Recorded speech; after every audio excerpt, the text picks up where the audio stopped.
However, it's only transitive properties that we have because Dplus haven't actually faced off against BNK at all. So maybe your argument could be, we actually don't know which team is better out of those two. We just know that T1 can always demolish DK these days because they just have a mental advantage over the team, and that is looking like it is continuing here as they are moving to 5-0 in the matchup as far as the last couple of best of fives are concerned.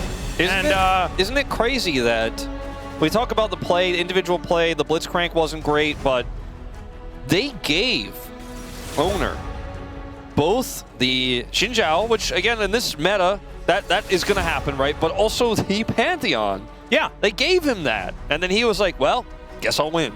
Well, I mean, the priority picks have been just kind of absurd. The T1 have been able to get their hands on it, and the Pantheon can really warp games regardless of what he's with. The Rumble is a very similar thing, and T1 got both of those both times. Second game, they managed to get the Yunara as well. That has been a very coveted pick, as Dplus are going to ban away a Nautilus. I think this makes me feel like Smash wants to play a hyper carry, and I want to see that as well. He's been on Ezreal and Ashe duty so far, and I feel like the release date's really been holding him back as far as those two champions are concerned. They did go first pick. I don't know if you want to first pick Lucian, if that's the way they want to play this, or go for a more late game scaling carry like you're talking about. Nautilus definitely much stronger into the Yunara and the Zeri, which are both fearlessly banned here. Yeah. And now the Lulu is gone, which could have been a pick to empower some of the remaining carries like Aphelios or Jinx in that bottom lane. I think that's a really smart ban from T1.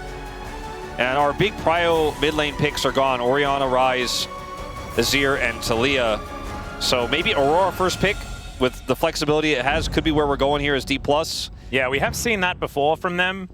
Let's see what they do want to do. Hovering over Showmaker for now, but we are really waiting until the... Okay, we're just going to remake the draft. Not entirely sure why.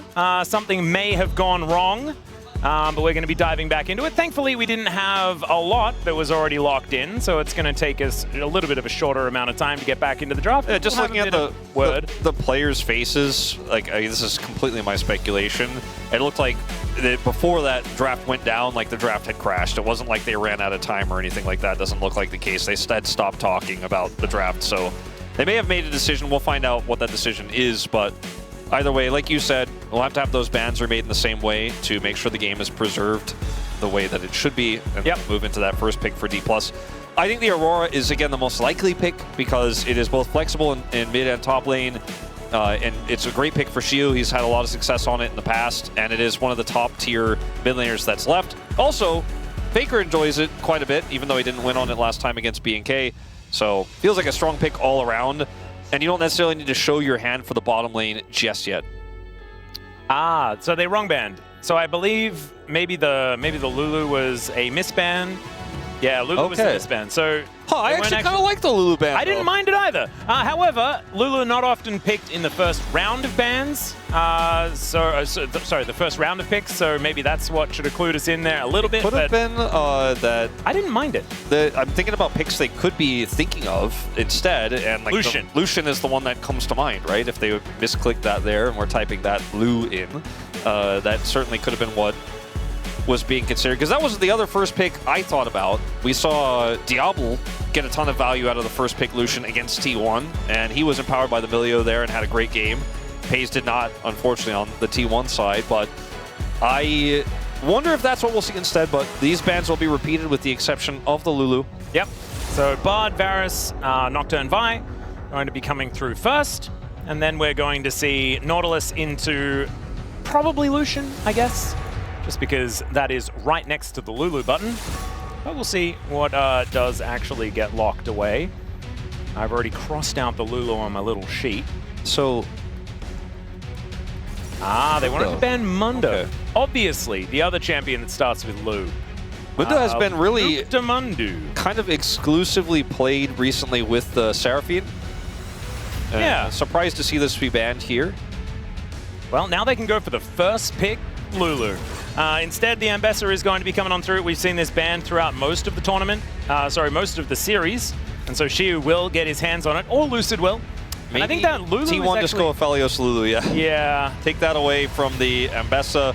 And Get the Lulu lane. This is the third time that Pays is just on a hyper carry that he can carry the game on by himself. And I love it. It's exactly what's been working here for T1. It's how T1 won Kespa Cup. From it, yeah. You know, like, we walked out of Kespa Cup being like, okay, Pays is back in a big way. He hasn't even really practiced with his team yet, and he's having flashy individual plays. And he is going to have a Lulu in his lane here now, and is it just Jinx Thresh as a return here? Yeah, it's either Lucian Nami or it's like Corki Nami or something like that if they want to be able to stand any sort of chance into this. But I still think that, yes, Lucian is better in the early to mid game, and the Lucian Nami has always been powerful, but you don't have the same kind of late game carry threat that an Aphelios has. I think you could just go Aurora here as T1, hold the flex. They'll go Renekton instead. Don't mind that one either. They can protect it in the second ban phase, so it's not that risky, and it's one of the strongest picks on the patch, and just shutting down a single target.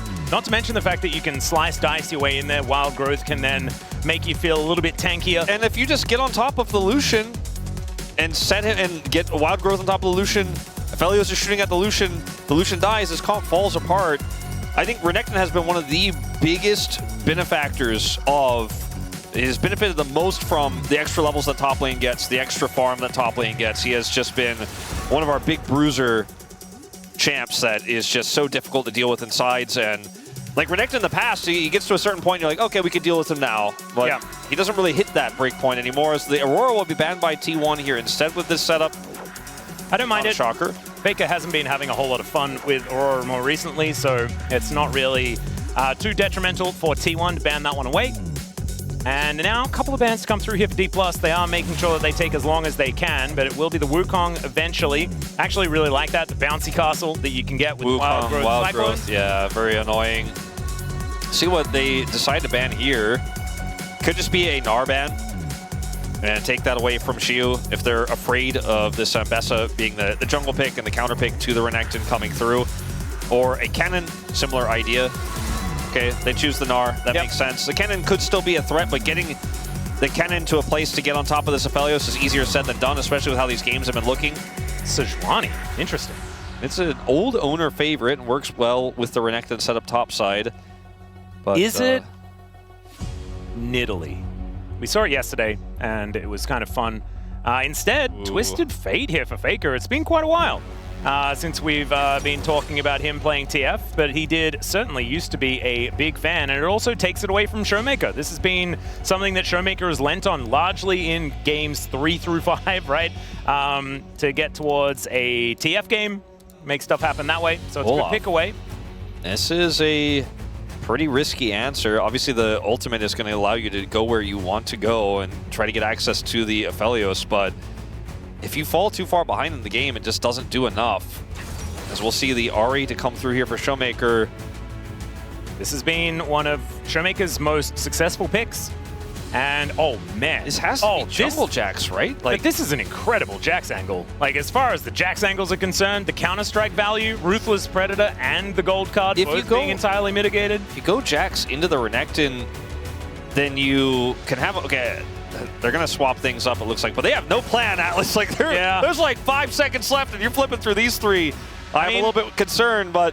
Olaf kind of makes some sense, but I don't quite like it just because... Okay! That is the Kha'Zix. So we saw Kha'Zix get banned yesterday. Canyon did not want to see it, so it's obviously something that's been lurking around scrims. But Owner is going to pick it up, and the last time I saw it, I swear, was Canyon picking it into Owner in the final. Was it into Owner or was it into Peanut? I thought it was into Owner. It was a successful pick in a grand finals. And then... I seem to remember it being Owner's Xin Zhao, but I might be entirely wrong. It was a Xin Zhao. I just don't remember. I don't know why I'm thinking of Peanut, but you're going to find the answer. I'm often thinking about Peanut as well. But, like, this pick bursts down the Lucian. Bottom line, TLDR is we're trying to kill Smash. We're trying to burst him, and it has a lot of mobility. With the jump, the Kha'Zix can then be a wild growth extender and setup to then kill the Lucian, right? And there's a lot of damage. The isolation is going to be very powerful as well. He can do objectives quite quickly, Dragon very quickly, as Kha'Zix has done in the past. And they have great single target blow-up in this draft. You hit the Lucian with a gold card, you follow up with the Kha'Zix, you follow up with the Renekton. Same with Ahri. She gets caught. She does not last very long at all. No. I'm very much looking forward to seeing how this one's going to go, especially this Kha'Zix jungle pick. Let's get into the rift for game number 3.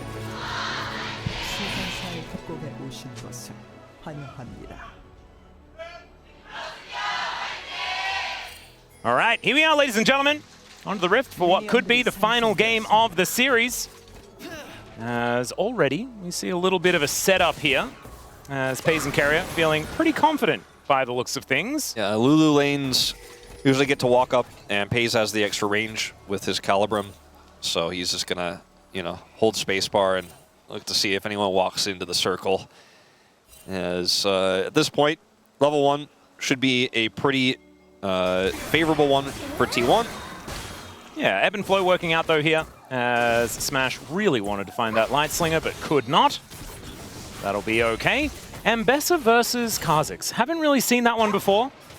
We've also taken the first strike as Xiu, just doing some Xiu things. We know that he really likes this Olaf lock-in. We've seen Kingen play it so far this season in the LCK Cup. We've seen Zeus play it a lot in the past. Very true. It is a pick that if you need to get on top of somebody, and there's a lot of annoying CC in the way, can allow you to do just that. It is like, it's one of the OG stat check champions as well. You know, like, you just kind of run at them, and either you'll die or kill them. And that is just sort of Olaf in a nutshell. It's kind of designed that way. It is a very fun champion to play when you are ahead. Very It's less fun when you're behind and the Aphelios has 3 items. Well, right now, he is looking pretty ahead. So are we finally going to get that Smash versus FaZe game where FaZe, you know, has a Lulu with them, right? He's set up for success, but Smash still has a lot of agency. Like, that's my dream scenario here for this third game, is that we see Smash have some really cool angles. He finally gets some outplay opportunities. He's not so far behind that he just can't play the game. Like game 2 on the Ezreal where everything is on fire and he's like, well, I don't even know what the plan is here for me. I really can't offer anything for you guys. He got his Endless Hunger and he's like, I'm ready to play the game. Anyone alive? Yeah, the Endless Hunger did kind of live up to its name. He looked like he was pretty hungry to be able to do anything at all in that game. Wasn't quite able to, as right now it's looking to be very similar, as these health bars are dire on the side of Dplus. The Ambessa rotating around, looking pretty far away from being able to help out this bottom lane. And so Smash is doing his best to survive. Okay. Oh, Ona will be moving up here. Level 4s for both. Void Spike connects. From Showmaker. Yeah, and that is just going to be Ona stealing away the crab. As Undertow, not going to quite connect, as Doran is able to just slice his way out of there. It could have been a little bit more interesting there in the mid lane, but nothing comes of it except the crab secure, as you mentioned. Ooh, fun thing is that the Olaf gets to take Ghost. That's a bit of something. That's make it just throws out a charm. Pretty good for Olaf to be able to close the gap on people when he has his slows coming through. But at the same time, we'll miss the shield quite significantly later on. Yeah, I'd say so. As Faker clears out that wave pretty comfortably. And things all looking pretty tied up in that mid lane, outside of the stack deck, which will allow Faker to just make more money, as we can see is happening. There's been a few games where, okay, hold up. Showmaker, does he get charm? Yeah, it does. Tries to find it, doesn't quite pick the juke. Faker still takes a lot of Foxfire damage though, and is getting zoned away from the wave a little bit. We've had now basically 3 games where the bottom lane was won pretty significantly. In the first game, FaZe and Keria stemmed the bleeding really well. In the second game, Career tried to make some stuff happen with his hooks, didn't work out. In this game, we're starting to see Smash and Career get through the toughest parts of this. We'll stabilize a little bit here. Nice bubble. That was a very nice bubble. At least something connecting there as Lucid rotating around Faker with full information as to where the enemy jungler is, but Ona does have now an isolated target to dive on top of. Yeah, he likes it when they're alone. Yeah.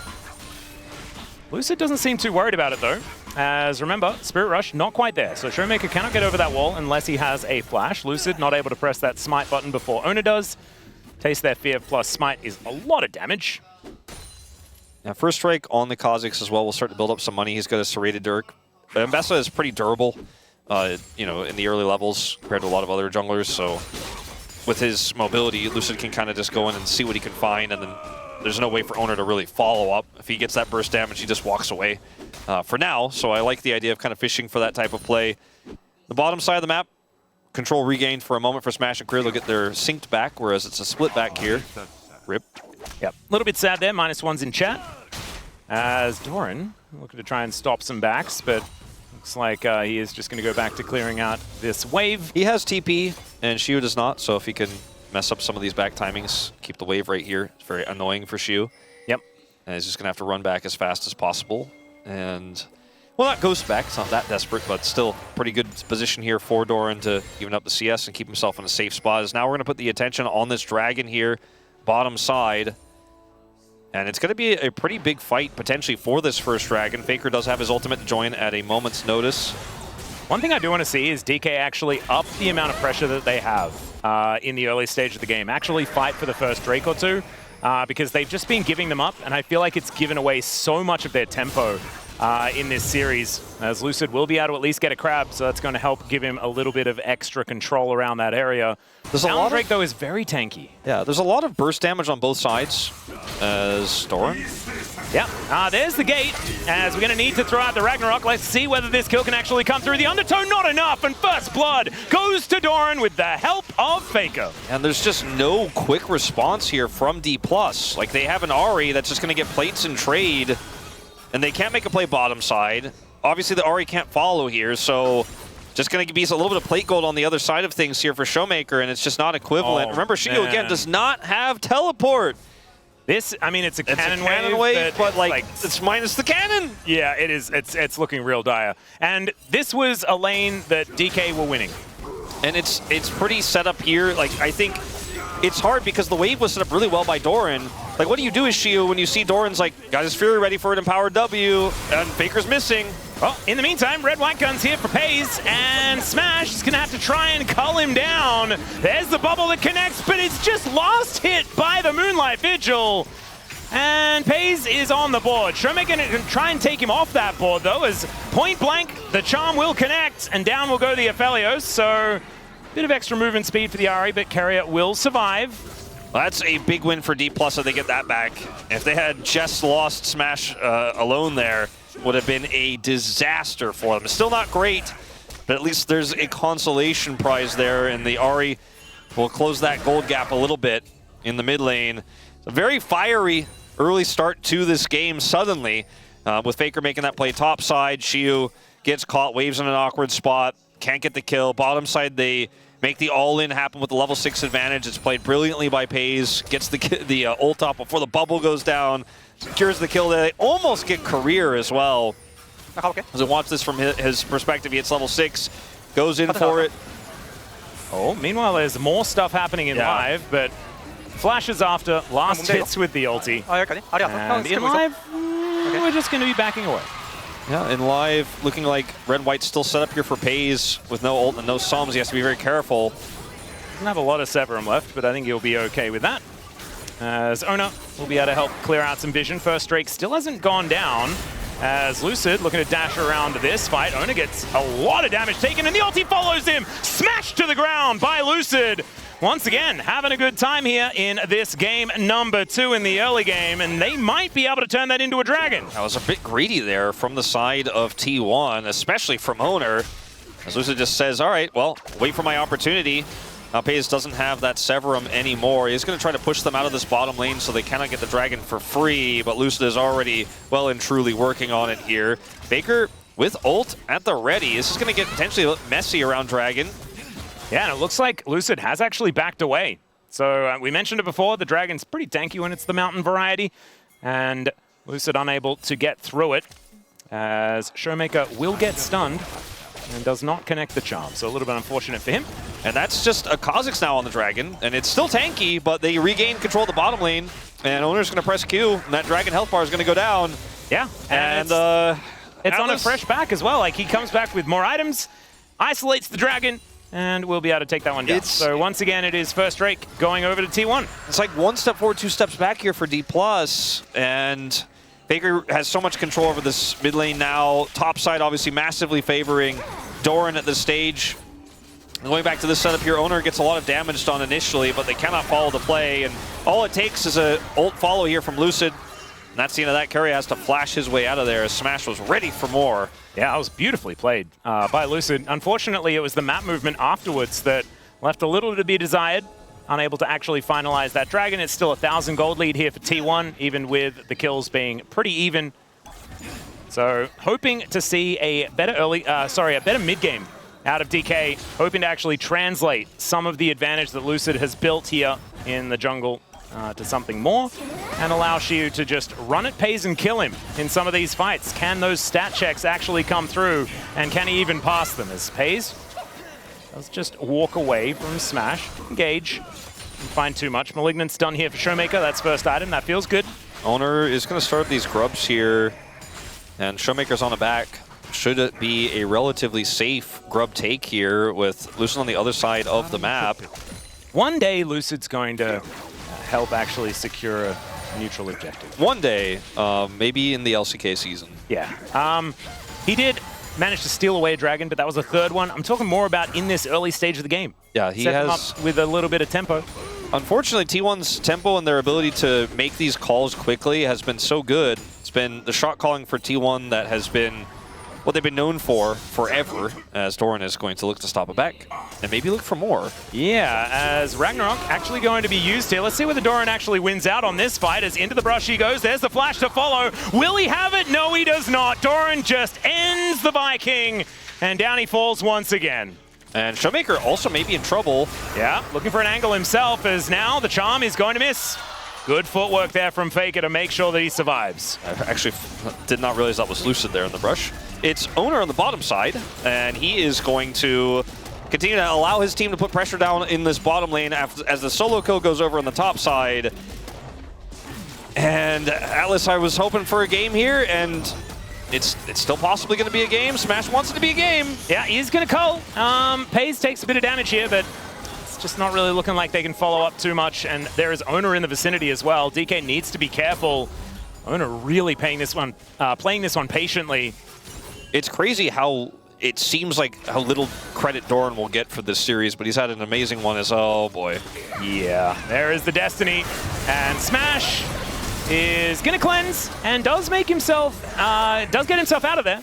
Lucid over here as well. They have full information as to the rotations here for DK, as Faker, with that gold card, will connect it on to Lucid, but he does dash his way out of there. Smash ended up avoiding a lot of the damage there, so it's not like they can just get the free win afterwards. Smash, it's not like Smash lived with like 10% health and can't join the fight. They have to be careful. In fact, they're going to try to push for more here. I like this call from Dplus. They don't have a lot of summoners left on this Lucian, and Pays does have both of his still available, so they do need to be a little careful of that. But Lucid Faker is now back in the mid lane. On a good angle here, and he has Flash. They can try to make this work. Let's see whether it does work out, as the bubble is going to connect. That means that the public execution comes down. Wild Growth is fantastic, as Carrier will be able to take one back, as now Lucid looking for it on a Pays. He has red white, but it is not enough. The Ambessa will reign supreme, as Owner just finds the angle, and he's looking to taste even more fear as Lucid dashes, and the smite comes down to make sure that it's Pays that grabs the kill.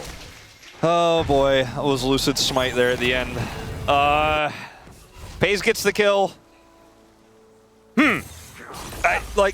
So the ult on the Ambassadors, we're going to go back to this play here, where Faker was able to sidestep his way out. Actually insanely impressive.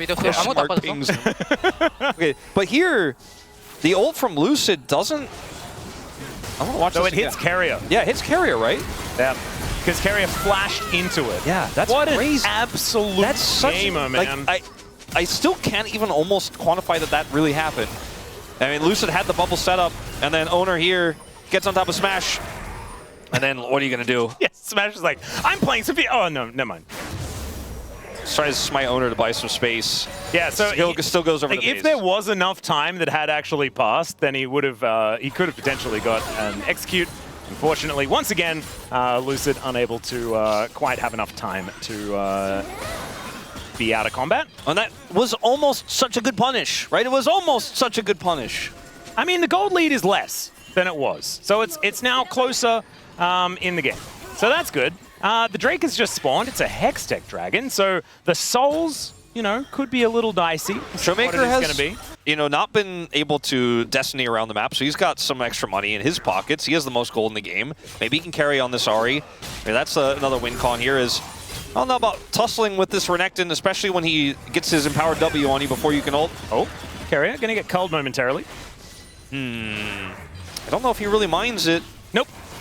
He probably minds the 4 people that were bearing down upon him. This might just be a free dragon here. TP. Yeah, Showmaker does have his teleport available as well, as they do steal away the dragon, so that's straight number 2 going on over to Dplus, as there's the charm connecting. Great wild growth to keep Doran alive for even longer, and he'll cut up Smash! He'll finally go down, but the damage is being done as Lucid off on the backline. The slow is fantastic from that undertow to make sure the disengage comes through, and it's actually Dplus that come out ahead. They do come out ahead. I mean, for now. It looks pretty scary. It still looks scary here. Yep, Lucid, wild cards connecting there as he's looking to try and dash his way out. Faker doesn't quite have another gold card just yet, as the wild cards are not going to quite land. And nicely done there from Lucid to survive. Bottom side is in complete shambles here. Yeah, ignore the rubble around the map. It's otherwise okay for Dplus. Minimap here, it looks like Faker just was not able to set up a gold card to stop this TP, so he TPs in way later, which is the main problem here. The charm is phenomenal, but the wild growth buys space here. Doran gets the empowered Q, takes Smash out of the fight, so they chase deeper here. Unfortunately, the rest of the members are unable to join, and Lucid is able to have a great ult there to escape, as well as help peel. That one axe, man, that one undertow was such high value. Yeah. Oh wow, they could have really lost a whole lot more from that one if that hadn't landed. If Faker also interrupts the TP from Showmaker, we didn't have view of what exactly happened there on the top side. Might have just been out of range, might not have had gold card cooldown available, but if he can't join, that fight would not have been a fight at all. So a big play there from Showmaker, who picks up a second kill this game. The only lead here for Dplus. Oh dear. Well, Doran is just going to combo Shiu here for a little bit, as the Craggy Ice not really doing too much here. For Doran, Doran is, yeah, he's just not partaking today. He's certainly not. And, you know, still in a game state where Smash has 2 items, okay. Yeah. A Dark Seal is in Showmaker's inventory, which is usually a good sign. Okay. For Dplus. It's also, this Ambessa is large. Yeah. It is rapid fire cannon instead of the quick blades. I kind of like the quick blades on the Lucian. I like it for follow-up on the Ahri charms, just because of the game state. But I agree with you in terms of what Lucian does overall. Oh no, looking for an angle onto Lucid. Doran trying to get on over here as well. The dashes do come on out as Korea will be able to save his jungler for now. It's a lot of first strike cold over to Owner. Yes. This Ambessa is really just not very tanky into these lethality items here that Owner has put together. Lethality junglers are so gold efficient. When you have first strike as well, you're just flying through the item buys, and it feels like you're cheating. And also, you get to buy Umbral Glaive as well, which is such a ridiculous item on junglers, just because you get to clear out so much enemy vision. And it used to be even better. Yeah. It's very strong, as Owner's actually going to enjoy this mountain, or Infernal Soul. Yeah, we're fighting once again, as Owner is just going to look to try and kill this Viking. He does almost die for his trouble. And now we've got Gravitum coming on down, smashing a lot of trouble, as there's the ulti out. Good tidal wave does come on in, as the Rift Herald getting a little bit antsy there as well, as the ulti from Lucid goes wide. Good sidestep there from Pays, as Doran is just having the best time on this Crocodile. We talked about, or I briefly mentioned, let's say, Renekton seems to be the biggest benefactor of role quests in terms of the top lane in the meta, right? I'm not saying that, like, you know, Camille could be worse than Renekton if she is in a similar game state, but of meta top laners, he just gets so huge, and he's getting even larger here now in this game, taking this whole turret down.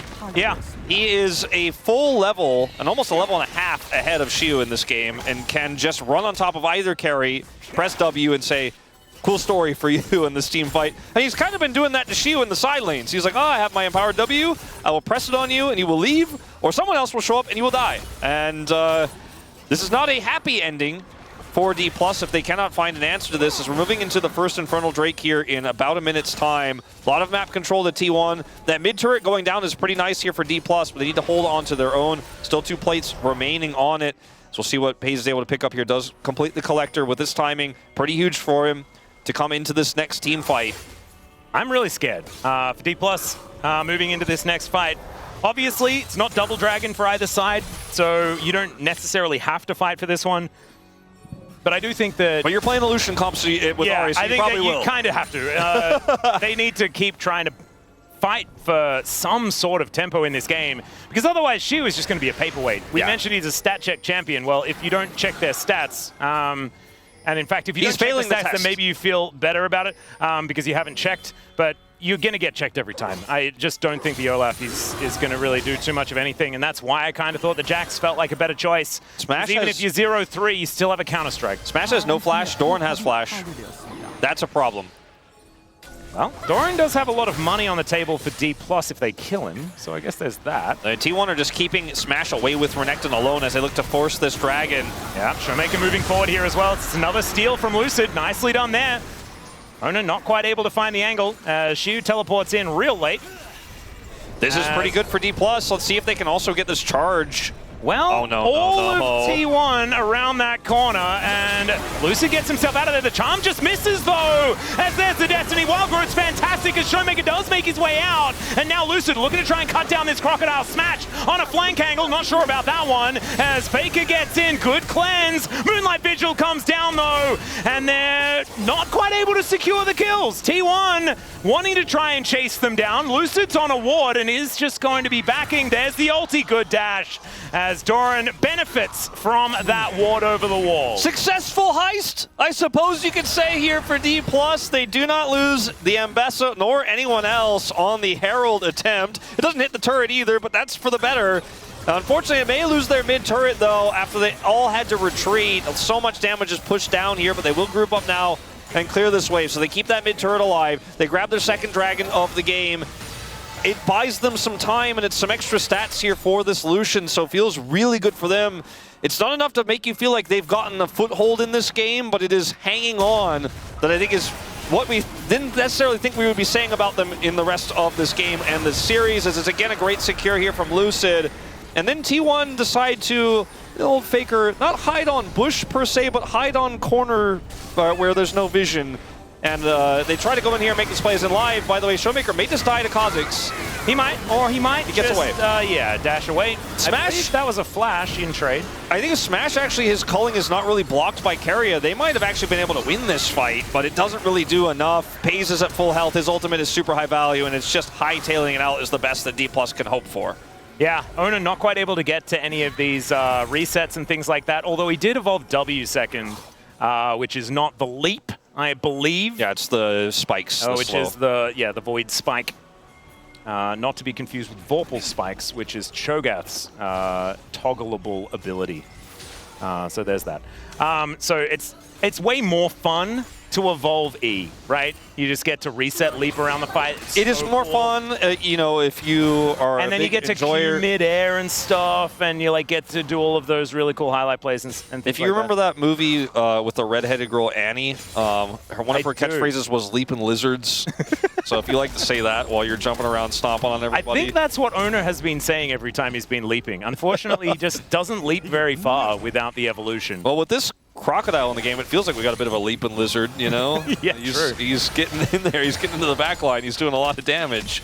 As he's 2,000 gold up, and she was still just not quite passing that stat check. Yeah, it does now have his Hex Plate, so he can get that ulti back up again, but you can see Doran just looking to break Shiu's stride, and Shiu's saying, ain't nobody going to break my stride, and then he's going to try and break Doran's stride. Yes, and something like that. The same thing will happen and it rotates. Lucid is going to try to find an angle here, but they're already out. But I do applaud Dplus' ability to group and put damage on these mid turrets. Like, they got their early mid turret, they got some plate damage on the inner. All right, Ona dives on in. Cullen comes out. Paze takes a bit of damage, but otherwise not too much more. Good bubble, as Faker is going to get McHale's, I believe, or he just used the plans that he had because he has an unsealed spellbook. Yes. Got to make sure that you check those spellbooks. As Lucid dancing around the fight, Doran taking a little bit, but we know that he does have Wild Growth and Dominus. So and this has a lot of HP to call on. This is all set up by Dplus just sending it down mid, which didn't end up getting them a win in terms of getting the turret, but it gets them this blue buff. They pulled the Renekton out of sides. They are pulling T1 around the map a little bit, and I think this is the best you could really hope for, and they're coordinating it well. And there's always that threat of Lucid getting access to the backline and getting on top of Pays that they have to respect. And T1 playing respectfully as a result, though, will lose a little bit of map control here. Yep. Again, the gold lead is still there. You know, this Renekton is most of it. The Kha'Zix's also a big threat and has built up a ton of first strike gold and has 3 items completed now, of which are quite lethal. But Dplus, maybe if they can pull T1 around the map one way and get one team fight, just one win, Smash gets 2 kills, they're in the game. That's all it takes. I do think this next dragon is going to be really important, because if DK can get themselves soul point, then you get so much inherent tempo. You feel so much better about the situation. What could happen instead is Showmaker could get ganked here on this top side of the map, and then T1 just wanders on down to the Drake themselves. Or Lucid face checks this brush. I'm a little bit scared about the amount of ways that I can see this going wrong, as he does spot Lucid moving into his jungle. Showmaker playing respectfully. Here's the Destiny. Yeah, Ona with that ulti. And Lucid unable to actually follow him over that wall. The gate moved towards the top side of the map, I believe. Actually, no, just gets him out of there. He was already up there. She was on the bottom side. So he takes the turret and pieces out, and they don't make an overextension. They don't make a mistake. He'll grab rapid fire cannon, but Shield will trade this for a turret on the bottom side. Any alone time he can get away from Doran, I think he's very happy with right now in this game. Oh, yeah. Finally hits level 16 and has evened up the experience. Pretty ridiculous that he is 30 CS ahead, even though he's still 1,000 gold behind. This 0-3 Olaf is not, you know, it's not the worst. I am starting to feel like T1 are going to have to make a really aggressive call. I thought that what they were trying to do, because they had red-white with Pays, was bait Dplus into this extended skirmish where they could win the fight and grab Baron, but Dplus just didn't fall for it. They grouped, but they didn't overextend. Lucid was hanging out on the edge going, I see what you guys are trying to do. And yes, Faker is able to get the turret and then ult away, but he's not able to get any value on his ultimate after that. And so Dplus are playing a good macro game here. They've turned this into a lot in terms of what they have picked up. These 3 dragons, the stats alone are worth so much. If they get Soul, that 3,000 gold lead will not feel like an advantage at all here really for T1. So this game is suddenly pretty close. I'm starting to see it appear on the hands, Wolf. You're right. Might be something in it here for Dplus. Still, it is a 3,000 gold lead. We cannot let that one drift away. But like you were saying, that Infinity Edge is now done. And even though there are a lot of blue numbers in favor of T1, there are some win conditions here for Dplus, especially with that dragon. And T1 trying to set up that same type of fight here with Doran having TP in the bottom lane to force an awkward fight for Dplus where they end up winning it and then going straight into Baron to completely take the map by onto their side, as that mid turret being alive for so long for Dplus has been so valuable for them.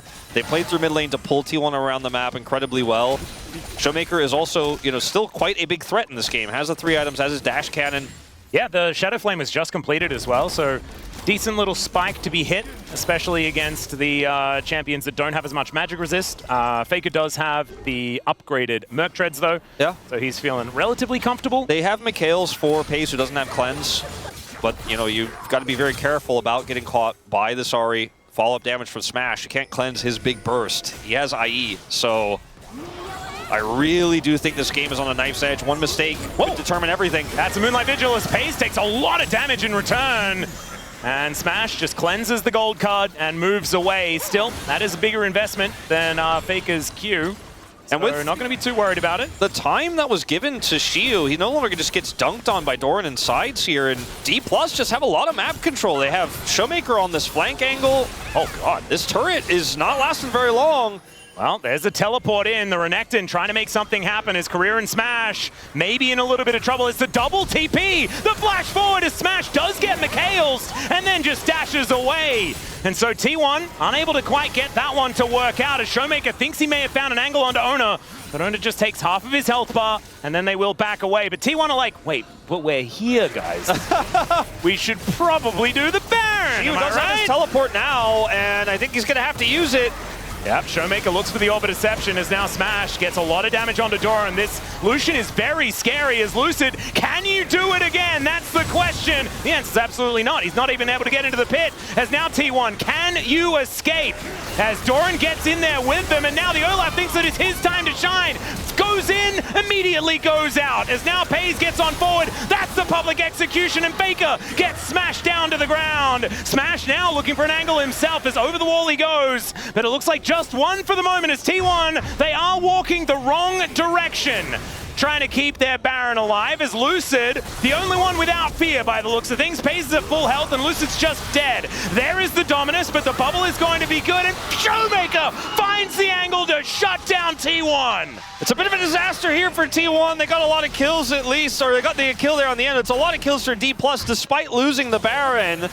And this is so much gold injected, but T1 did take the Baron off the map, defending this turret here, and side lanes those where the next port of call is going to be here. Like, how much damage can Dplus get as there's still a Baron onto the jungler? I was watching how this one plays out. Doran's constantly holding this angle. They do end up getting the smite here. Now T1 turning in is crazy, man. T1 in this situation are like, can we fight this while kiting back? And then once you get the kill onto Faker, it becomes so much more incredibly difficult to do so. The culling also getting a lot of value over the wall. The smash follows here. And now we're just trying to set up recalls here staggered, right? And then Doran goes in here. They think they have enough damage onto Lucid. Pays does. They get the kill here. But with the wraparound now, Sheila's back. They all get routed. Only Owner will escape on the Kha'Zix for this Baron. So it'll be a negative power play here for the moment. As Dplus, again, just going straight back to mid lane, and they're pulling T1 around the map. T1's composition struggling to find value grouped, where they've been spending so much of this game putting Doran in the side lane, but he's no longer, like I said before, just straight up winning it. Is this... Don't tell me that's a 4th item collector something.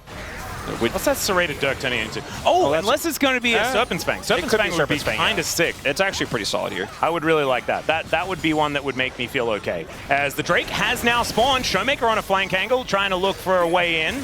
As the culling really softening. The charm connects onto Pays somehow. He goes down exceptionally low. They get the wild growth out of Carrier and the heal. My God, that was absurd from Showmaker. He does not want to go home today. And he's now looking for even more. Dash Cannon and the Spirit Rush. And all the while, Lucid is getting an Infernal Soul. And what did we say about Olaf? He stat checks you. Yeah. Do you know what you get from an Infernal Soul? A lot of stacks. Yeah, you get some stats, baby. So maybe Shiyu can actually find some relevance in this game. I mean, he's started to be quite relevant. He almost has a lead, actually. Yeah, no, he is... With the CS he's picked up, obviously that's really takes a lot of the lead away from Dorm. He's been given some additional time, and you know, when you're running the Twisted Fate can't really just walk at the Olaf and do anything. So the lane assignment is always kind of a trap here for T1, as there's no Baron. You know, T1's grouped around Baron. That's always a scary thing. Hey, if you want to kill a crab, take 2 of your friends with you. Okay, that's the way to do it. This could be a big backfire as well if T1 overcommit trying to kill Showmaker, because the rest of Dplus is rotating up. Now, we have been here before. Yeah. For those who, and it was T1 with a much smaller, like they had a massive deficit, in fact, but it was a Pays Aphelios game where they had their backs against the wall. They survived really late. KT could not end the game. Yeah, this game they actually still have a lead. They still have a lead, but Dplus have a lot of win cons here that are starting to come online as Owner does not want to interact, I think. No, he's not looking to mess with this guy, as there is still a turret there. He might have wanted to interact with the turret, but he decides not to. No, not this time. He is going to be able to get himself out of there. Level 16 for the Kha'Zix. T1 just don't have the ability to kill this Ahri in sides to pinch when Dplus play this far up and have this much control over the map. Like, this comp really requires you to be able to 1-3-1 and pinch people with this Twisted Fate, but when Dplus have this much oppressive control, if you try to go in as Faker, they'll just turn on you and kill you. As Doran is pushing a big wave bottom side, they're going to go for a TP flank. All right, well, that's an idea that you can go for here as Ragnarok comes on through. And so that is a big cooldown, although there is a Hexblade, so I guess she should have that. Oh, Crocodile coming out of the reeds. I know about that one. That one's dangerous. They really warn you about that if you ever go to the Northern Territory. They get the turret. They finally get that mid turret. Where is this? Where is this Crocodile? It is lurking. Over he goes. Finds Lucid, but he gets Mikhail's. And T1, they cannot actually get on top of Dplus. They got the turret. That's all they're going to get, it looks like here. And I mean, there's a big wave pushing in the bottom lane, but it's not enough to threaten the base or anything like that. But for the first time in a while, T1 can breathe on the map. Hey, Korea, you were standing on top of a control ward, my guy. It's okay, hits these bubbles. Yeah, Tidal Wave comes on through as well. He does Hits get those himself tidal out of waves. there. He's still dead though, Wolf. It's okay, he has heal and flash. He hits those bubbles. He hits those bubbles, and Showmaker was there. He used his ultimate. That's okay. All right, never mind, Korea. I just didn't know your game. He had bubbles, he had heal, he had a mid laner. I should have known all about bubbles. It's exactly the stage my son's up to right now. Yeah. Bubbles all over the place. I need to call the bubble police for him all the time. There's bubbles everywhere. 20 seconds till this Baron spawns. And with T1 committing pretty heavily there to try to kill Career and then having to reset, map control kind of going back a little bit to Dplus. They're going to be able to maintain vision and prio on that Baron on spawn. Plus the Infernal Soul stats are pretty huge. There's a lot of damage here in this. 3 items on this Mbessa that's level 16 as well. T1 have not been able to make these pinches happen the way they want to. Red and white is set here for Pays. This is going to have to be a hell of a team fight though if T1 is going to win this 3-0. All right. Let's see whether they can keep them out of their own jungle. That's what they're trying to do. I'm just still so frightened. I mean, it's Pays playing Aphelios. Are you ever allowed to win a game against Pays as Aphelios? Because you have to enter the enemy base area. And then often you just die. It's all right. Destiny to come on forward here from Faker as Shiu is not exactly the target that you want to go for as this Olaf, and he does get healed up by Korea's Ebb and Flow and doesn't actually have to press Ragnarok. That is the big deal as Smash goes in and immediately regrets the decision. Faker now looking for an angle as Lucid will survive. Slow playing this so well. Owner constantly threatening, constantly looking for those slows. If that hits, they get to put more poke in. Yeah, they're waiting for these cooldowns. DK doing a pretty good job diligently holding on to them though. Wanting to make sure that they have everything ready for an all-in, and now could be the angle, as Smash does get a lot of culling value. Look at that. Dplus should probably just go straight to Baron here and look for a turnaround as Owner. Yeah, Owner just gets tagged by Smash. One double tap is half of his health bar, and that might be the sign There's a for great Dplus window. just to head to the Baron. Yeah, they absolutely should. They should go over here and start this one up right away. They're going to be able to do this very quickly, and there's just no answer for T1, and there's no one inside. T1 just have to clean up these waves, and Dplus have such an insane control over this game now. They will actually take a gold lead for the first time in forever as well after this Baron. You have to imagine T1 just sitting back and clearing waves. Pays is level 16, and yes, this does feel very reminiscent to the KT game. Level 20 Olaf is in this game. Yeah. And honestly, from the early game, With Ghost, by the way. I was expecting him not to quite make it this far, but he absolutely did. He's also got a Randuin's now completed, so Pays is a little bit less scary. He's still very scary, but the Olaf might actually be able to get there Isn't it crazy and be a problem. How much of an impact Lucid's smiteaways have made in this game? It's night and day. It's insane. If they don't have Infernal Soul, this game feels so different. And now as T1, you're like, maybe we have to go for a 50-50 on Elder, but we have no map control. They have Baron, and we got to defend our base. T1's like, maybe we're going to get an Elder Prio. And Dplus like, maybe we're going to get a Nexus. Well, we'll see whether that is going to be the trade, as right now Smash is just kind of hitting the turret.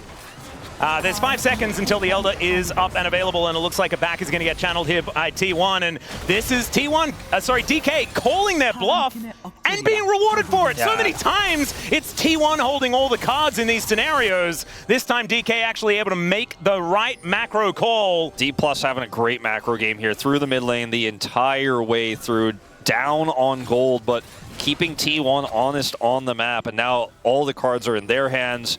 Owner trying to flank, but they suss it out. It's pretty funny because it's yeah, the like Twisted Fate. Twisted Fate, he's got all the cards. Do you think all of his decks are Riftbound decks now? Probably. That might be actually a thing. Although, here we go. Out comes Owner, kind of regrets the decision, as now Shiu is on the side, but does have the rest of the teammates coming on over as Faker is able to sidestep. Great charm, max range, and they're looking to try and turn it. Remember, he doesn't have the Zonyas. Oh my God, Pays! What was that? He just explodes, and T1, they will not go quietly into this good night. They will go quite loudly, and now their Nexus is going to explode.